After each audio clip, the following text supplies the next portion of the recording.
Congratulations, Banana. Oh, we do it. You're going to one good day. Our biri. Mulundi kumo.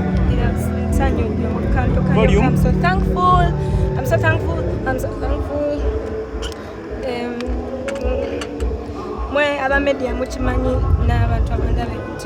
This has not been an easy journey for me.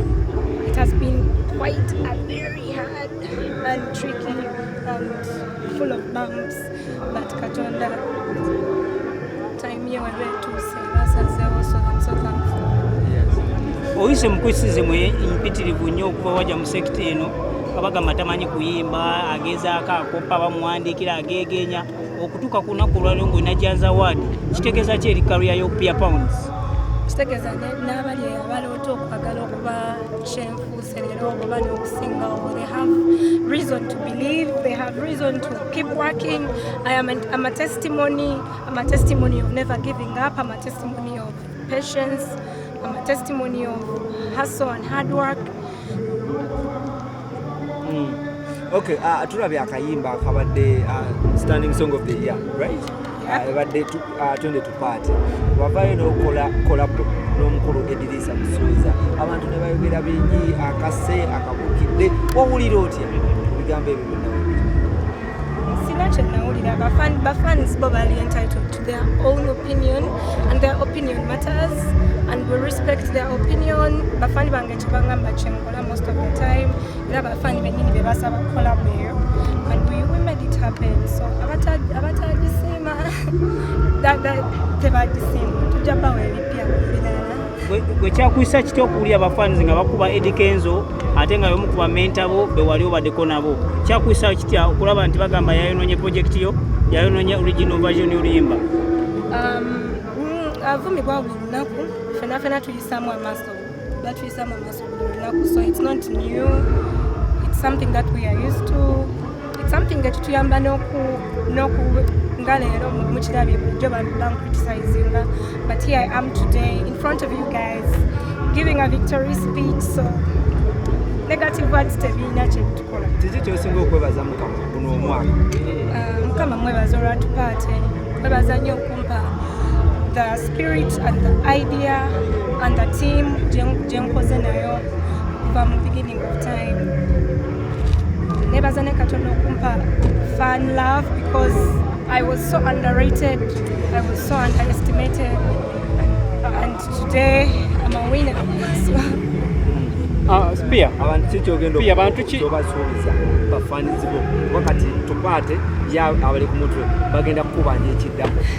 Bafani tebalina kukumanja because work here wali erajja. I don't want to give people work on pressure. I want to give people work nga it's good work nga era tupaate wemwamulala. It took time. It wasn't just something kyenakera ku macha n'empapira. So babeerayo bajja ekirungi kyo kijja ndi mu kiyungu nfumba. Apia? Yeah. Okusinziiranga ku kino kye tulabye olunaku olwaleero, bantu ki boyinza okugamba abali behind your success, like music career yo, boyinza okugamba nti kati ono noono? Natandika oyimba nga 15 years. Nayimba akayimba ne Ragadi at that age. I was in Form 4 back. He believed in me so much. Nangamba, you're going to be a big star because you have a lot of passion for what you're doing. He was the first person who even told me I can be a star. I used to think I can, but then other person is Eddie Kenzo, Martin Better, have a big talent. They told me the same thing and they told me you're so disciplined, you're so humble. Then the media of Uganda, all presenters, TV stations, radio stations. My manager Hussein, he has been there from the beginning of time, Tuvumidua from the beginning of time, and he never gave up one beat. My camp, African Bureau of Music, my fans are Starlings, my fans are Twitter, TikTok, Snapchat. You guys, thank you so much. But uvumanya on social media, to just record, watch to track, we are fun. But girls, hey. Why? Then mostly I would like to thank God, of course, because Katonda watali venati byali sobose. Opia Pounds. Okay, ovudde wakanga okisuubira kino kubanga bakunominatinze ennyimba n'ezamayimba n'ez'abayimbi abanene ab'amaanyi kino badde okisuubira?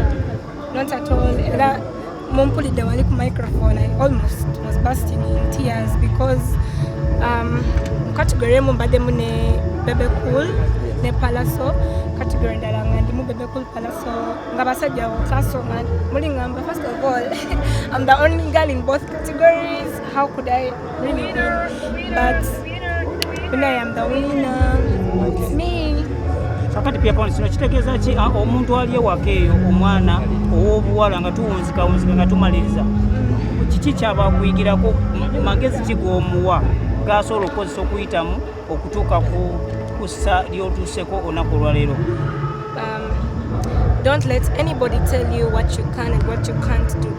Oba owulira ng'ekintu okyagala ng'ekintu osobola okikola kiri mu ggwe, show it to the world, because ensi eriwo okutusindika wansi nakutulaga nti no, we don't have a place where we wish to have a place.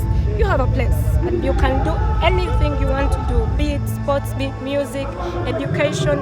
Don't lose hope. Oline wakugamba ekintu ekikumalamu amaanyi ekyo, let it be your motivation, because it's going to be one day your testimony. Thank you.